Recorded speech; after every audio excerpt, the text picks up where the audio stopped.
সিনেমাটির শুরুতে হানা নামের একটা মোটা মেয়েকে দেখানো হয়, যে এই গল্পের নায়িকা ছিল। হানা মোটার সাথে সাথে দেখতেও খুব খারাপ ছিল, তাই তার কোনো বয়ফ্রেন্ডও ছিল না। কিন্তু হানার একটা ক্রাশ ছিল, তাই হানা এক সাধু বাবার কাছে যায় আর তাকে বলে এমন কিছু করে দিতে যাতে করে তার ক্রাশ পটে যাবে। সাধু বাবা প্রথমে হানার রূপ নিয়ে একটু হাসি ঠাট্টা করার পর হানাকে একটা মন্ত্র লিখে দেয় আর বলে এটা তুমি জপ করলে তুমি তোমার কাজে সফল হবে। হানা তখন সেখান থেকে উঠতে যাওয়ার সময় পড়ে যায় আর সাধু বাবার সব কিছু ভণ্ডল করে দেয়। পরের সিনেই দেখানো হয় যে হানা একটা বয়ফ্রেন্ড পেয়ে গেছে আর তার সাথে সে ফোনে কথাও বলছে, বাট সে শুধুমাত্র হানার সাথে রোমান্টিক কথা বলতে চায়। কিছুদিন এমন চলার পর দেখানো হয় কোরিয়ান ফেমাস সিঙ্গার অ্যামিকে স্টেজে পারফর্ম করতে।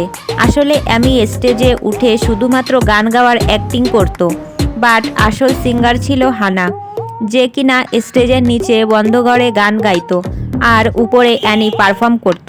দুনিয়া যার গানের ভয়েসের দিওয়ানা ছিল সে আর কেউ নয়, হানা ছিল।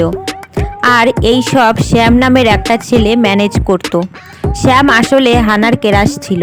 হানা দেখতে সুন্দর ছিল না, তবুও হানাকে খুব যত্ন করত শ্যাম। সবার সামনে হানাকে মাথায় করে রাখত। অ্যাকচুয়ালি এই সব তার গানের কোম্পানি চালানোর জন্য ভালোভাবে কথা বলে হানার মন রাখত।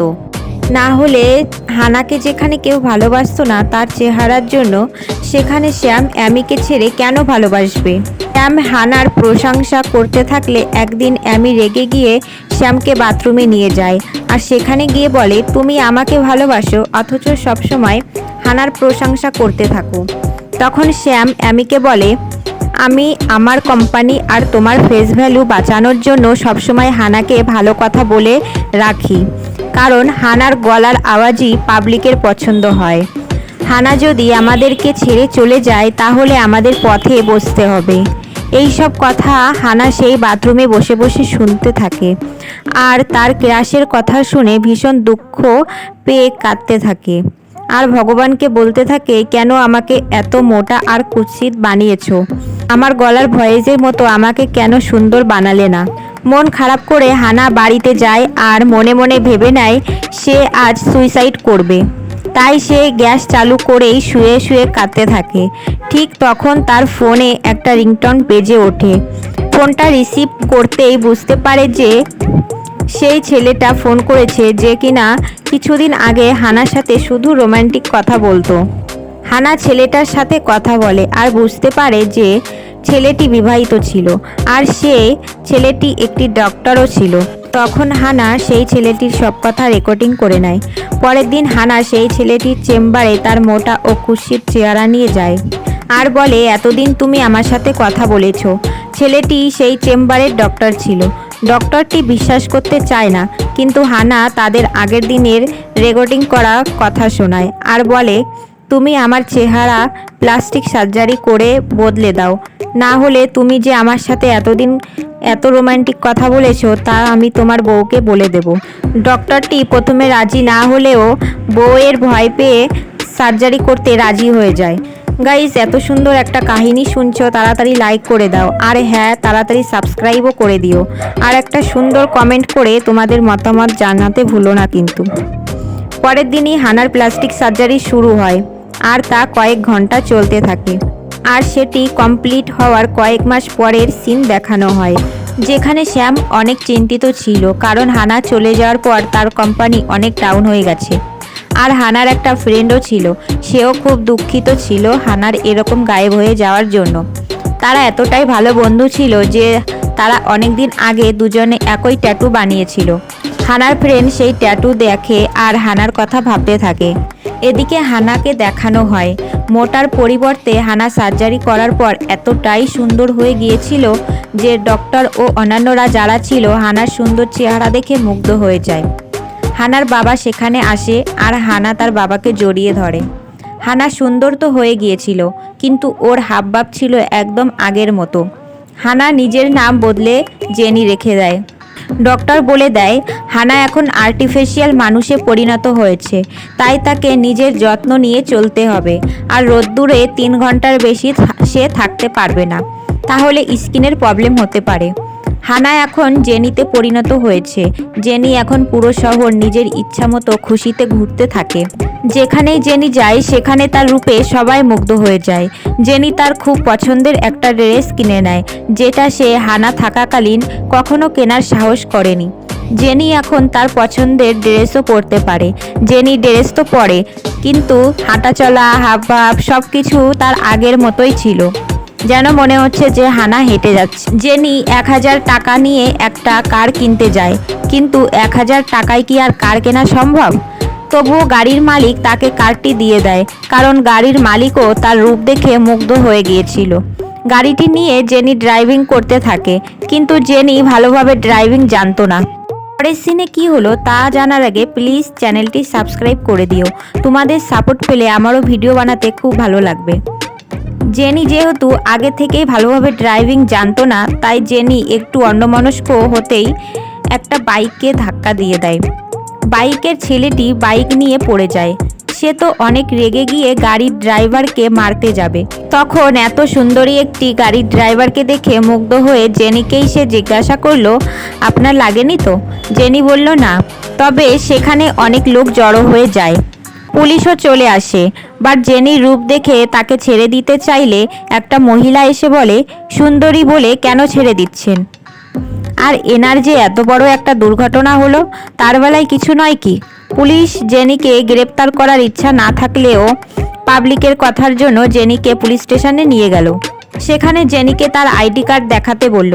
জেনি তার আইডি কার্ড দেখালো, বাট পুলিশ জেনিকে বলল, আমাদের সাথে কি মজা করছো? অন্য কারো আইডি কার্ড আমাদের দেখাচ্ছ কেন? আসলে জেনি তার প্লাস্টিক সার্জারি করার আগের হানার ফটো দেখিয়েছিল।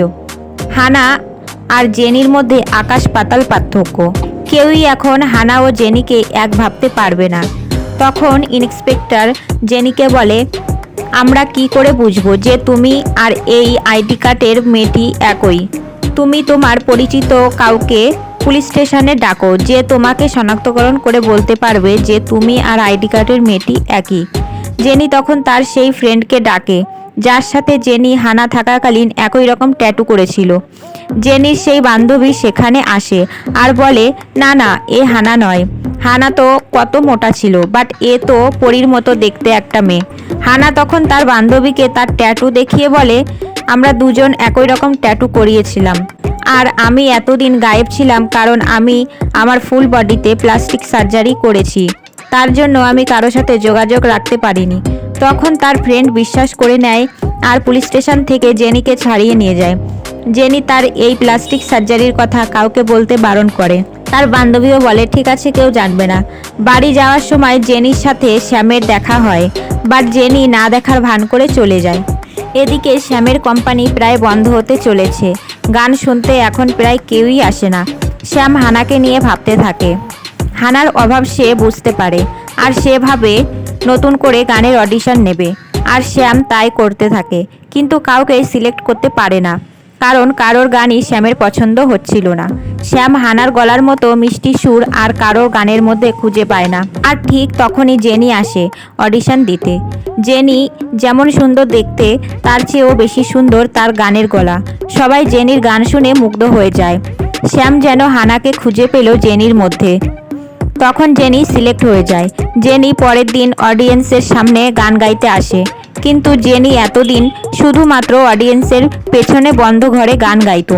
আজ প্রথমবার এত অডিয়েন্সের সামনে গান গাইতে গিয়ে ঘাবড়ে পড়ে আর স্টেজ থেকে ফেরত চলে আসে। বাট শ্যাম তখন হানার রেকর্ডিং করা গানের ভিডিও দেখিয়ে বলে, তুমি এত সুন্দর হলে কি হবে? তুমি হানার পায়ের যোগ্যও নও। হানা কত সুন্দর গান গাইতো। তখন জেনি শ্যামের মুখে তার প্রশংসা শুনে খুশি হয় আর স্টেজে উঠে মনের মতো গান গাইতে থাকে। জেনির গান শুনতে জেনির বাবাও সেখানে আসে। জেনির গান এত সুন্দর লাগে যে সে মিনিটের মধ্যে সোশ্যাল মিডিয়াতে ভাইরাল হয়ে যায়। এখন জেনিকে সবাই এক ডাকে চিনতে পারে। একদিন জেনি অডিয়েন্সের সামনে গান গাইছে, আর তখন তার বাবা সেখানে আসে। আর সেখানে এসে হানাকে চিৎকার করে ডাকতে থাকে। বাট হানা তার বাবাকে না চেনার ভান করলে বডিগার্ডরা হানার বাবাকে জোর করে বের করে দেয়।